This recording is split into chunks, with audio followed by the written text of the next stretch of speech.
Bonjour, bienvenue sur ma chaîne Elias Kambate, c'est mon nom. Je suis auteur, écrivain, entrepreneur du web depuis plusieurs années déjà. Et aujourd'hui, j'aimerais vous parler d'un extrait de mon premier ouvrage intitulé L'art d'éduquer sans user de bâton. Mais avant de commencer, abonnez-vous à ma page, likez la vidéo, partagez cette vidéo autour de vous afin de nous aider à faire grandir cette communauté. Je mettrai bien entendu le lien de ce livre dans la barre de description de cette vidéo afin de vous aider à s'en procurer aisément. Favoriser l'estime de soi chez l'enfant. Cette vidéo va être structurée en deux parties. La première partie va être consacrée aux éléments ou bien à l'attitude que les parents doivent adopter pour aider les enfants à développer leur estime de soi. La seconde partie va être consacrée au comportement des parents qui nuisent à l'estime de soi de leurs enfants. C'est quoi l'estime de soi? L'estime de soi est la façon dont un individu se perçoit lui-même. Autrement dit, c'est la représentation qu'une personne se fait d'elle-même. En tant qu'enfant, nous avons comme premier modèle nos parents. L'environnement dans lequel nous évoluons influence fortement notre estime de soi. Cette séquence exclusivement dédiée aux parents a pour but de les aider à comprendre les enjeux de leur comportement vis-à-vis de leurs enfants afin de les aider à éviter quelques égarements et aider les enfants à bâtir une estime de soi solide. En réalité, nous allons beaucoup plus nous focaliser sur les comportements ou bien l'attitude des parents qui favorisent ou bien qui sont favorables au développement de l'estime de soi chez les enfants. Premier comportement favorable des parents vis-à-vis de leurs enfants en ce qui concerne leur estime de soi. Lorsque l'enfant fait quelque chose de bien ou bien lorsque l'enfant arrive à exceller dans un domaine donné, le parent ou bien son papa ou maman a le devoir de féliciter l'enfant, de l'encourager, de par exemple lui dire la prochaine fois, lorsque tu feras mieux, je t'offrirai ceci ou bien je t'offrirai cela. Et lorsque l'enfant arrive, je prends un nom au hasard, James, et puis tu dis, le parent dit, James, si tu arrives à obtenir 12 de moyenne, par exemple, dans cette matière, je vais t'offrir un vélo. Et bien entendu, quand les enfants entendent ça, ils sont motivés parce que les enfants ont pour premier modèle les parents. Et un parent va être un modèle de fidélité, un modèle d'intégrité. Et lorsque l'enfant là se dépasse et arrive à atteindre ou à dépasser ces 12 de moyenne là, le parent en question doit tout faire pour tenir une promesse vis-à-vis de son enfant. Ce parent qui arrive à tenir sa promesse vis-à-vis de son enfant est un parent modèle pour son enfant, tout simplement parce que l'enfant sait que lorsque papa dit ça, il le fait. Lorsque papa dit je vais t'offrir ceci, papa le fait. Donc, ce comportement ou bien cette attitude du parent en question vis-à-vis de son enfant va renforcer plus son estime de soi. Cette méthode d'encouragement du parent vis-à-vis de son enfant est connue sous d'autres cieux sous le nom de méthode parent. Cette méthode est appliquée aux enfants qui ont un bas niveau dans un domaine donné. Par exemple, je prends par exemple un enfant qui n'a pas un bon niveau en mathématiques. C'est un exemple parmi tant d'autres. Il n'a que des 5 ou des 6 dans cette matière donnée. Et le papa voulant que son enfant ait un bon niveau, parce que les mathématiques, c'est une suite et il y a de la logique et du raisonnement dedans. C'est très important pour la suite ou bien pour l'évolution de tout être humain sur Terre. Les mathématiques ne sont pas négligeables. Un parent qui veut par exemple aider son enfant à s'améliorer dans les domaines de mathématiques doit par exemple lui dire: mon enfant, si tu arrives à obtenir 8 par exemple, lorsque l'enfant avait précédemment eu 4, je vais t'offrir ceci. Et l'enfant et le parent en question donnent des éléments qui vont motiver tout naturellement l'enfant sans faire des efforts. Ou bien, quand tu auras 10, je vais t'amener à la plage, on va aller voir dans tel milieu, on va aller manger au resto, je vais t'offrir ton plat préféré. Ça va motiver tout naturellement l'enfant et sans jouer le gendarme, l'enfant va vous obéir naturellement. Deuxième comportement ou attitude d'un parent qui peut favoriser à l'estime de soi de son enfant, c'est tout simplement lui consacrer du temps.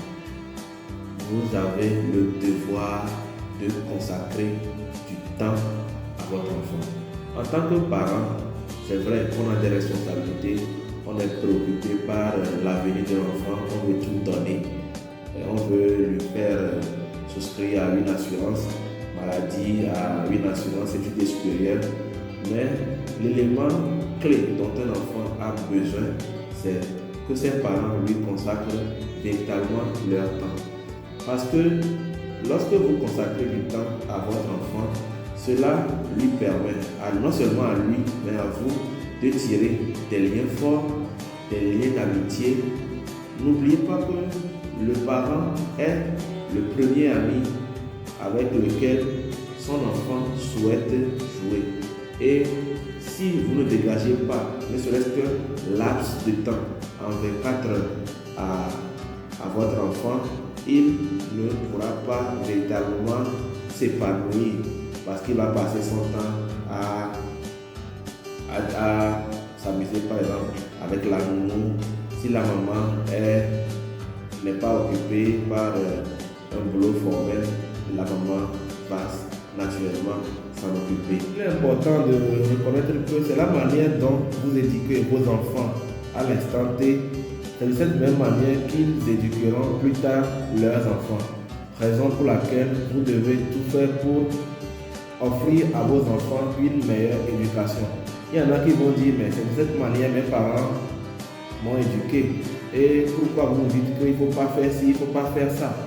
Mais toujours est-il que ce que nos parents ont fait, ils ont fait cela en connaissance, selon la connaissance qu'ils avaient reçue de leurs parents. Et vous, aujourd'hui, avec les TIC, vous avez une grande possibilité que nos prédécesseurs n'avaient pas. Il faut tout faire pour que vos enfants ne transportent pas les erreurs intergénérationnelles liées à l'éducation. Deuxième comportement ou attitude d'un parent qui peut favoriser l'estime de soi chez son enfant, c'est tout simplement lui consacrer une partie de votre temps. C'est vrai, nous sommes dans une société moderne où lorsque les parents quittent la maison le matin, ils ne rentrent que le soir. Mais il est parfois déplorable de rentrer tard et que son enfant dorme avant qu'on ne rentre. C'est vrai que lorsqu'on est parent, on a des responsabilités, on est préoccupé par l'avenir de son enfant et on est prêt à tout donner pour lui garantir un meilleur avenir. Mais en tant que parent, nous devons savoir également que c'est l'être cher que nous avons mis au monde. Nous avons le devoir de leur consacrer une partie de notre temps. Et lorsque vous y parvenez à le faire, vous allez avoir une bonne interaction avec votre enfant et cela va vous permettre de créer des liens forts, des liens d'amitié. Quatrième attitude favorable au développement de l'estime de soi chez l'enfant, c'est tout simplement qu'il est important que les parents croient à leur enfant. Croire en son enfant, c'est l'encourager quand tout le monde est contre lui. C'est lui tenir par la main quand il est seul. C'est lui tenir compagnie, le guider sur le droit chemin, être à son écoute, être aux petits soins. C'est ça un parent.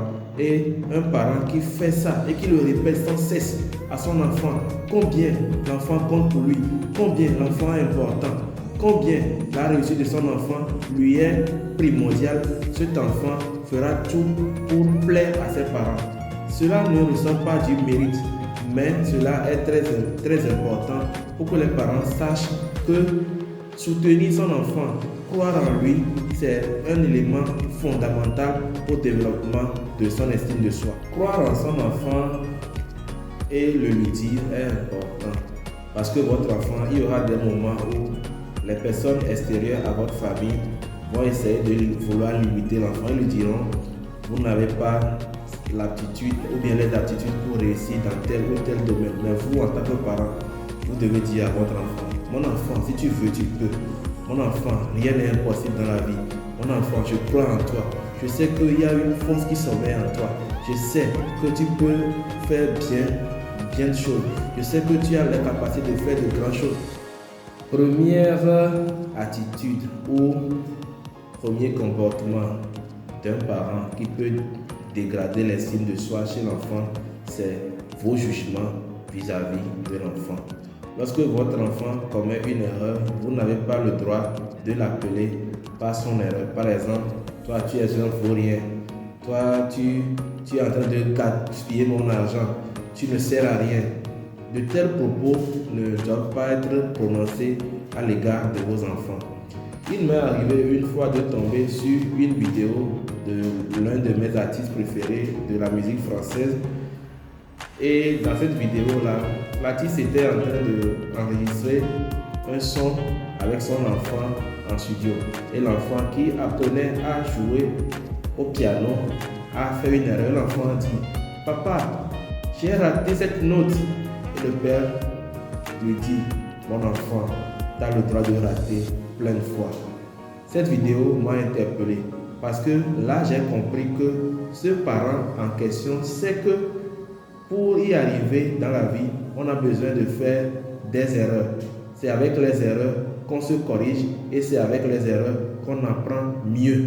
En tant que parent, lorsque vos enfants commettent des erreurs, vous avez le devoir de leur faire asseoir, de les encourager, de tout faire pour que vos enfants fassent mieux la prochaine fois. Et c'est à cela que vous êtes appelés des parents, des éducateurs. L'autre élément important à soulever qui peut nuire à l'estime de soi de l'enfant, c'est l'environnement dans lequel il est éduqué.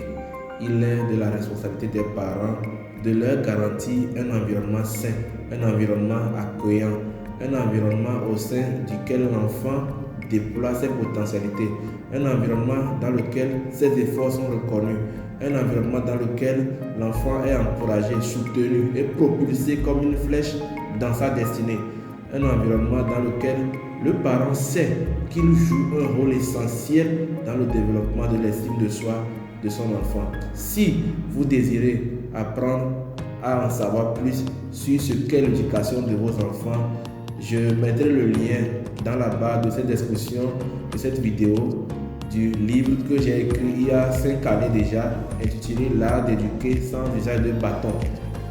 Dans ce livre, vous y trouverez des conseils pratiques sur comment favoriser l'estime de soi chez son enfant, comment l'encourager lorsqu'il fait de bonnes choses, comment le corriger sans faire usage du fouet, comment favoriser le développement affectif chez l'enfant et bien d'autres.